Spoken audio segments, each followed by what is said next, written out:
जय जगन्नाथ शरणम। तो आज हम कुछ ऐसे रहस्य के बारे में बात करेंगे, कुछ ऐसे भविष्यवाणियों के बारे में बात करेंगे जिसको जय बाबा गुरुदेव की भविष्यवाणी है। तो उन्हीं के रहस्य को, उन्हीं के भविष्यवाणियों को हम आज आप तक पहुंचाएंगे और आप इन भविष्यवाणियों को सुनिए और समझिए। और जो कलयुग में आने वाले जो संकेत हैं, जो आने वाले जो विनाशक जो भी तैयारी की गई है, उन भविष्यवाणियों को जय बाबा गुरुदेव ने लिखा है। तो उसी को हम आपके सामने उपस्थित करने के लिए जा रहे हैं। बाबा जय गुरुदेव की भविष्यवाणियाँ। अभी कलयुग के आए हुए 5000 साल हुए हैं, लेकिन इस अल्प विधि में जो पाप कलयुग के अंतिम चरण में होने चाहिए थे, वे अब इस समय में हो रहे हैं। तो जैसा कि आप सब देख रहे हैं कि कलयुग की अवधि जो बताई गई थी वह 4,32,000 वर्ष बताई गई थी, परंतु जो पाप का जो स्थान था वह अंतिम चरण में था। परंतु अभी इतना पाप इतना बढ़ गया है कि जो पाप अंतिम चरण में होने चाहिए थे वे अब इस चरण में देखने को मिल रहे हैं। इसलिए इसी युग में कुछ समय के लिए सतयुग आ रहा है। तो बाबा जी का कहना है कि सतयुग इस समय आ रहा है और आ भी चुका है, पर धीरे धीरे इसकी तैयारी भगवान कल्कि के निर्देशानुसार चल रहा है। अब जिस दिन दोनों की टक्कर होगी तो महाभारत होगी। बात सत्य है कि जिस दिन बुरी आत्मा का और अच्छी आत्मा की टक्कर होती है तो महाभारत होता ही होता है, और एक झटके में 20 करोड़ों लोग समाप्त हो जाएंगे। तो भविष्यवाणी करते हुए जय बाबा गुरुदेव की भविष्यवाणी है। अभी हम भविष्य मालिका की भविष्यवाणियाँ नहीं रख रहे हैं, परंतु आगे आने वाले वीडियो में हम भविष्यवाणियाँ मालिका की भी रखेंगे। और अभी के लिए ये भविष्यवाणियाँ हम रख रहे हैं। कलयुग का समय अभी पूरा नहीं हुआ है, उसके प्रथम चरण में ही पाप इतना बढ़ा कि महात्माओं ने युग परिवर्तन की मौज की। इसी कलयुग में सतयुग आएगा और कलयुग जाएगा, उसके बाद फिर कलयुग लग जाएगा। कलयुग जाने की तैयारी कर रहा है और सतयुग आने की तैयारी में है। तो कलयुग हमने बताया कि 30 मार्च 2025 से कलयुग समाप्त हो चुका है और धर्म संस्थापना धर्म युग चल रहा है।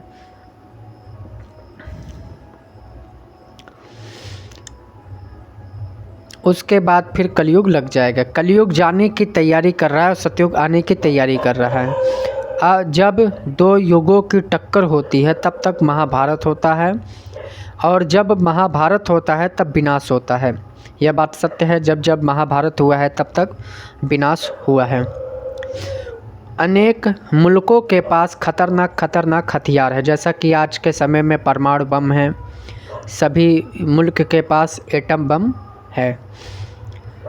निशानों पर मिसाइलें फिट की गई है। अगर किसी राष्ट्रीय अध्यक्ष का मस्तक गर्म हुआ और बटन दब जाए तो जहां भी मिसाइलें गिरेंगी सब कुछ जलकर राख हो जाएगा। इसके साथ ही तमाम मुल्क में बटन दबने लगेंगे। जब एक मुल्क अगर एटम बम से हमला करता है तो अनेकों अगल बगल के देश भी हमला करना प्रारंभ कर देते हैं, क्योंकि एक देश में परमाणु बम से भी, जब परमाणु बम चलता है तो एक ही देश को नुकसान नहीं होता, उसके आसपास रहने वाले तमाम देश का भी नुकसान होना प्रारंभ हो जाता है। महाभारत की लड़ाई 18 दिन की हुई थी। ऐसा भी हो सकता है कि आगे जब भी लड़ाई हो वो 18 मिनट ही चले और भारी नरसंहार हो, ऐसा भी हो सकता है। सृष्टि को आपने गंदा कर दिया है, गंदगी बर्दाश्त से बाहर हो चुकी है। इसलिए नेचर प्रकृति कुछ खेल करने जा रही है। तुम यहाँ बटोरने में लगे हो तो कुदरत भी अपने आंचल को समेटने वाली है। अकाल मृत्यु बहुत होगी, कई कई कोस पर चिराग दिखाई देंगे। महात्मा तो तुम्हें बचाना चाहते हैं, लेकिन तुम उनके दायरे में आते ही नहीं। तो महात्मा लोग तो बचाना चाहते हैं, परंतु हम महात्माओं के पीछे नहीं जाते। हम उन लोगों के पीछे रहते हैं जो धन है जो अत्यधिक उनकी पब्लिसिटी है, हम उनके पीछे भागते। आगे सारे विश्व में सूखा पड़ेगा, नदियों नहरों तालाबों में पानी नहीं रह जाएगा, बिजलियां नहीं बन सकेंगी, तमाम कारखाने बंद हो जाएंगे, देश में अन्न की भारी कमी हो जाएगी और सारे विश्व में सूखा पड़ने से हाहाकार मच जाएगा। भयानक भूखमरी फैलेगी जिससे करोड़ों लोग मर जाएंगे। इसी समय भयानक बीमारियां फैलेंगी, उससे भी तमाम लोग मरेंगे। यह सब आपके पाप कर्मों का फल होगा। यह बात भी सत्य है कि आने वाले समय में जब युद्ध छिड़ेगा, जब आने वाले समय में जो भी घटनाएं दुर्घटनाएं होंगी, तो उससे तमाम प्रकार की बीमारियां उत्पन्न होगी, तमाम प्रकार के हानियां हम लोगों को पहुंचेगी, पापों का घड़ा भर जाएगा और अब वह फूटेगा। अगर आप मांस मछली अंडे शराब आंदोलन हड़ताल तथा अन्य दुराचार नहीं छोड़ते हैं तो आगे चलकर भयानक सूखा पड़ेगा। पानी न गिरने से ये नदियाँ व नहरें सूख जाएंगी, डैम पर पानी नहीं रहेगा और बिजली का बनना बंद हो जाएगा। कारखानों शहरों ट्यूबवेलों की बिजली नहीं मिलेगी और तमाम काम ठप हो जाएगा। जल स्तर बहुत नीचे चला जाएगा जिससे सिंचाई के लिए पानी नहीं मिलेगा। सारे विश्व में हाहाकार छा जाएगा और अन्न किधर से पैदा होगा और आप क्या खाओगे। आपको भर पेट भोजन मिलता है, इसलिए आप सुनते नहीं हो। अभी 2 दिन भोजन न मिले तब समझ आ जाएगा। यह भी बात सही है। एक समय ऐसा आएगा जबकि लोग तुम्हारे रुपए पैसे गहनों को छोड़ देंगे और अनाज लेने के लिए तुम्हारी जान ले लेंगे, क्योंकि जब विश्व युद्ध होगा, जब तमाम प्रकार की बीमारियां आएंगी तो अनेकों प्रकार के हथकंडे अपनाए जाएंगे, तो जिससे कि बहुत सारा वो होगा।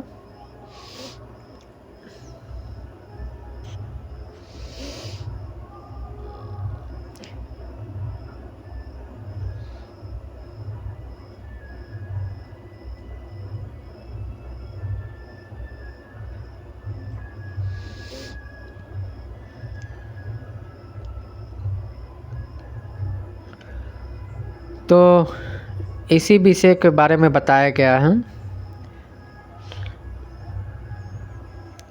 एक समय ऐसा आएगा जबकि ये रुपए पैसे मतलब सब चीज़ छीन लिए जाएंगे। कुदरत खुश नहीं है क्योंकि सबके कर्म गंदे हो गए हैं, वो गंदगी बर्दाश्त नहीं करेगी। अगर आप नहीं संभले तो एक झटके में कुछ का कुछ हो जाएगा। जब आपके पाप कर्म इकट्ठे हो जाते हैं तो प्राकृतिक आपदाएं आती है और एक ही बार में कितनों का सफाई कर देती है। तो जैसा कि आज के समय में पाप कर्म चल रहा है, अनेकों जगह भूकंप आ रहे हैं, अनेकों जगह कहीं भूस्खलन हो रहा है, ज़मीन सड़कें अंदर कई फीट अंदर चले जा रहे हैं, गहराई बन जा रहा है। तो ऐसा देखने को इस समय मिल रहा है।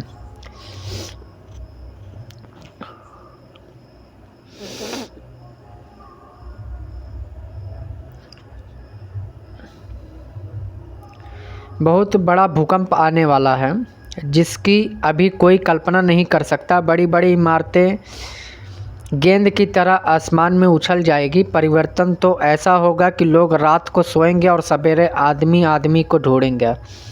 तो ऐसा भी समय आने वाला है कि एक रात में ही बहुत सारे लोग, करोड़ों लोग मरने वाले हैं। इसका भी उल्लेख हम लोगों ने पहले किया है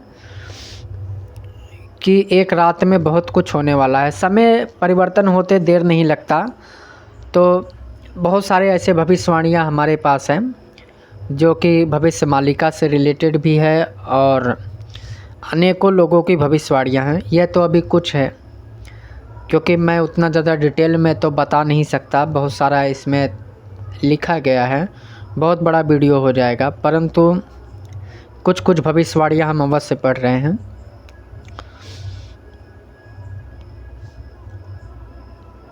आगे ऐसी बीमारियां आएगी कि डॉक्टरों को रोग का पता नहीं चलेगा और लोग ठंडे हो जाएंगे।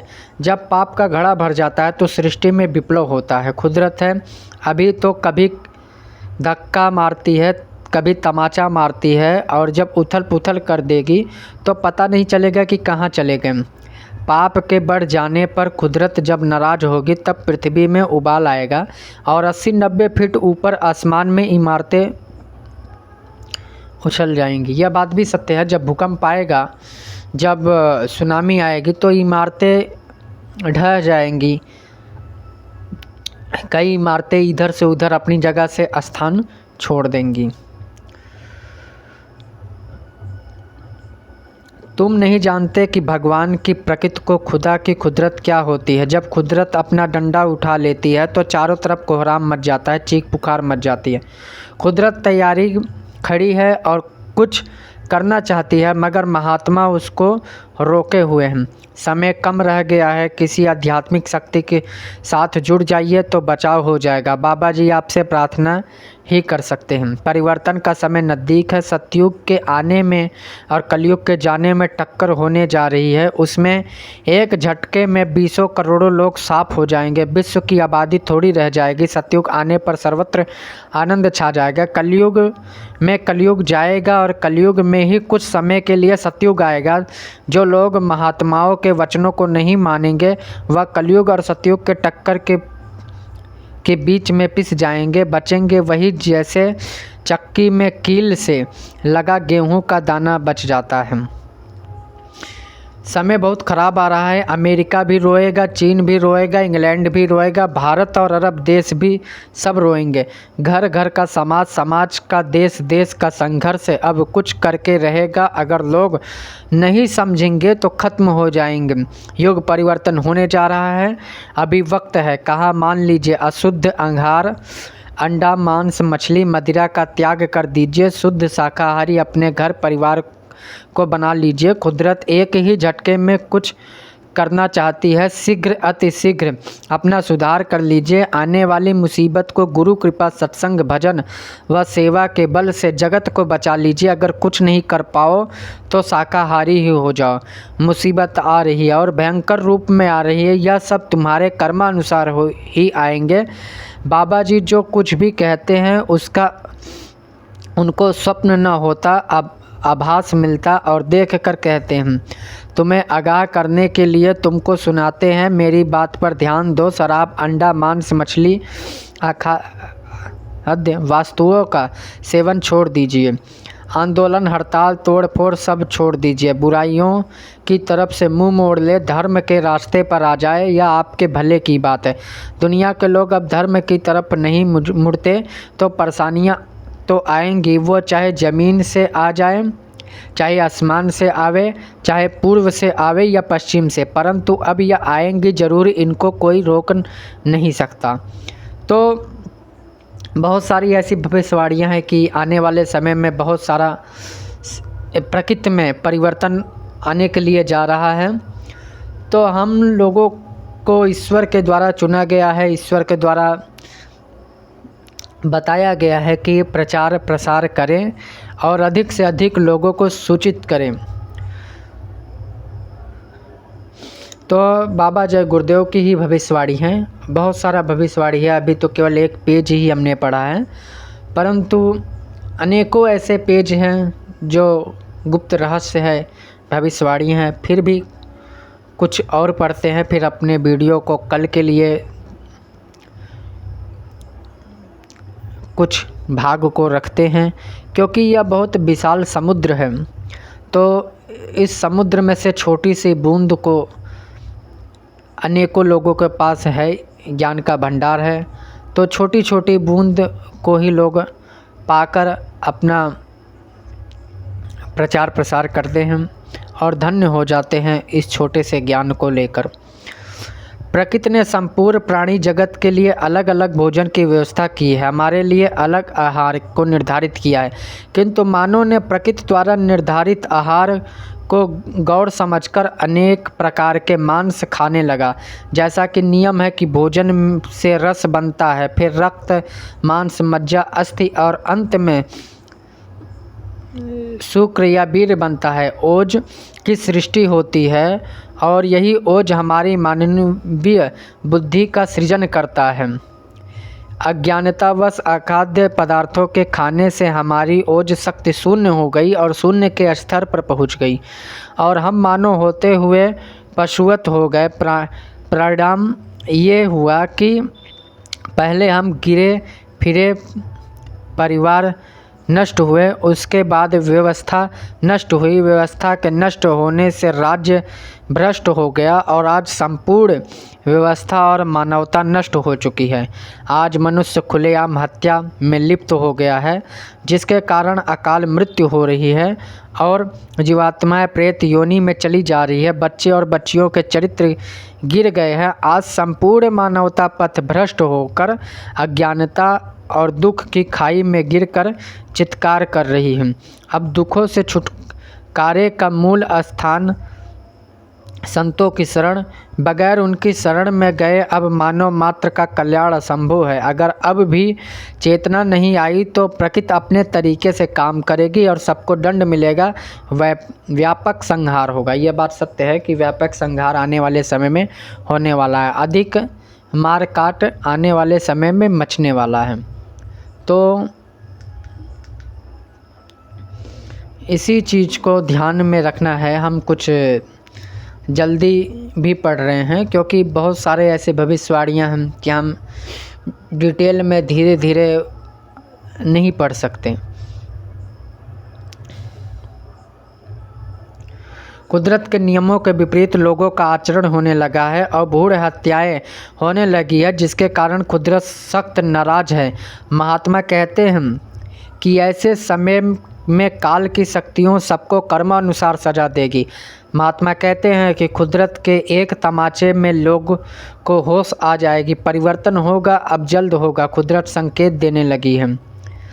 इस बात को याद रखना चाहिए कि कुदरत बड़ी कठोर है। जब तक मनुष्य बुराइयों को त्याग कर सत्य और धर्म को अपनाता नहीं, तब तक उसे सुख और चैन नहीं मिलेगा। कुदरत का डंडा जब बजता है तब मनुष्य धर्म की ओर मुड़ता है, अगर नहीं मुड़ता तो ऐसे दुष्टों का खात्मा कुदरत कर देती है। जब पापों का घड़ा भर जाता है तब धरती पर उथल पुथल होती है, वह चाहे अग्नि से हो, वायु से हो, धरती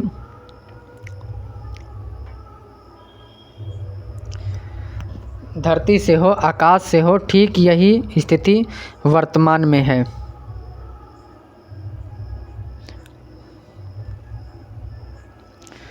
जब भारत और विश्व में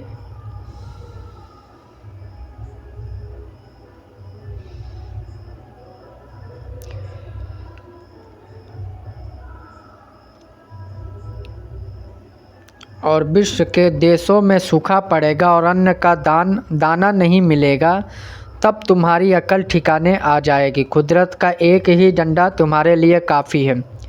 जो लोग मजाक बनाते हैं, जो लोग बोलते हैं कि अभी तो कुछ दिखाई नहीं देता, अभी कुछ कुदरत का कुछ समझ में नहीं आता, परंतु कुदरत का प्रकृति जब अपना डंडा चलाएगी तो लोगों को आगाह हो जाएगा और लोग समझ जाएंगे कि कुछ न कुछ तो प्रकृति में बदलाव होने के लिए जा रहा है। जब भारतवर्ष और विश्व में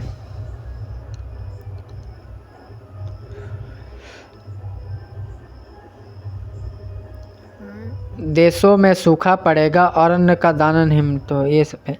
जब भारत प्रकृति के नियम भंग कर देते हो तभी कुदरत का खेल होता है। पहले धीरे धीरे वह घेरती है, फिर अचानक से हमला कर देती है। उसके एक डंडे में करोड़ों धराशायी हो जाते हैं। जब कुदरत की मार पड़ेगी तब शाम को कुछ और जब सवेरे उठोगे तो नज़ारा कुछ और दिखाई पड़ेगा। आप जगे नहीं और बच्चे बच्चियों को शाकाहारी नहीं बनाया तो यह सब दर्द भरा दृश्य देखने को मिलेगा। जिन बातों को आप सोच भी नहीं सकते वह सब देखने को मिलेगा। यह भविष्यवाणियाँ बाबा जी ने पहले करके रखी है। जय गुरुदेव ने, उनको भी दिव्य दृष्टि प्राप्त थी। मैं पहले से कहता आ रहा हूँ कि सब लोग शाकाहारी हो जाओ, दुख की तरफ सब लोग जा रहे हो गड्ढे में गिरने के लिए, इसलिए फिर कहता हूँ कि शाकाहारी हो जाओ तो बचाव हो जाएगा। शराब पीना छोड़ दो, यह तुमको और तुम्हारे परिवार को बर्बाद कर देगा। माँ बहन बेटी की पहचान खत्म कर देगा। एक बात सब लोग याद रखो कि धर्म की स्थापना अवश्य होगी, चाहे ज़मीन फट जाए या आसमान गिरे, परिवर्तन होकर रहेगा। अच्छे और धार्मिक लोगों का समय आएगा, लोगों के किए हुए कर्मों का भंडा फूटेगा, सब आएगा। तो एक दिन मेरी बातों को आप मानना होगा कि कुछ दिन पहले हमारे मानने के लिए यह अपनी आवाज़ को उठाते थे और हमने आगे नहीं माना। मुझे आगामी समय जैसा कि मैंने सुनाया, कई जगहों पर भविष्य के बारे में बताया। अगर मनुष्य आज तुम नहीं मानते हो, भगवान की चिंता नहीं करते हो, तो हत्या, कपट, छल, झूठ, शराब, मांसाहार, अपराध का फल आपके सामने आएगा। आगे मुसीबत तो भारी आएगी। अगर तुम उन मुसीबतों और कोहराम से बचना चाहते हो तो संकल्प करो कि मांस, शराब, तोड़ फोड़, हड़ताल, आगजनी, अनैतिक कार्य, इन सब से दूर रहोगे। फिर प्रभु की तुम पर दया होगी और आपके ऊपर केवल 4 आने तकलीफ़ आएगी और उसको बर्दाश्त करने की शक्ति भी मालिक देगा।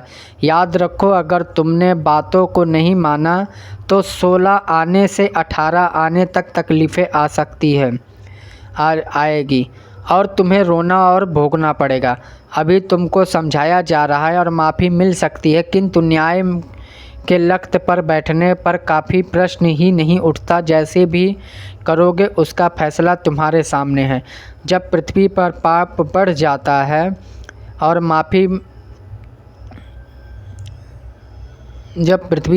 बढ़ जाता है तब ईश्वर की पार्लियामेंट में अधर्मियों के विनाश की ओर अच्छे लोगों की रक्षा की एक रील तैयार की जाती है। इस रील के अनुसार कुदरत अपना काम करती है। इससे पहले इस भूमंडल पर जो संत रहते हैं उनसे उस रील को पास कराना आवश्यक होता है। संत सत्पुरुष के रूप में होते हैं और सर्वसमर्थ होते हैं। बिना उनके मर्जी के यह काम नहीं हो सकता। अतः यह जीवों पर दया करके उनके एक लक्षण रेखा के अंतर्गत लेना चाहते हैं, जिससे उनकी रक्षा हो सके। जो जीव उनकी बातों को मान लेते हैं वह बच जाते हैं, बाकी लोग समाप्त हो जाते हैं।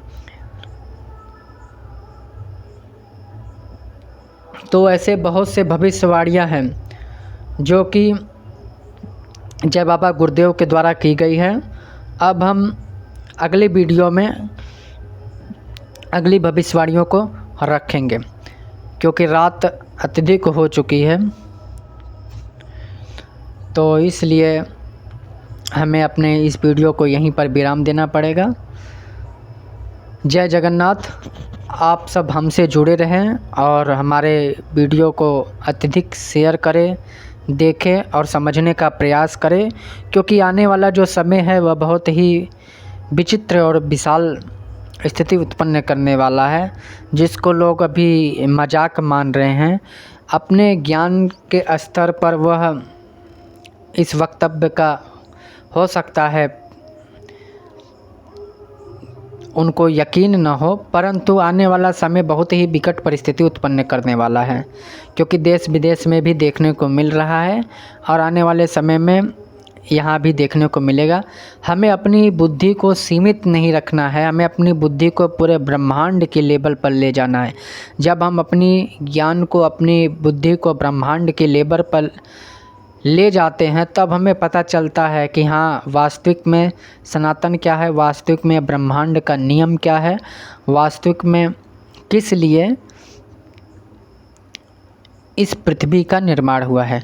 तो जय जगन्नाथ, जय श्री राम, जय कल्की शरणम।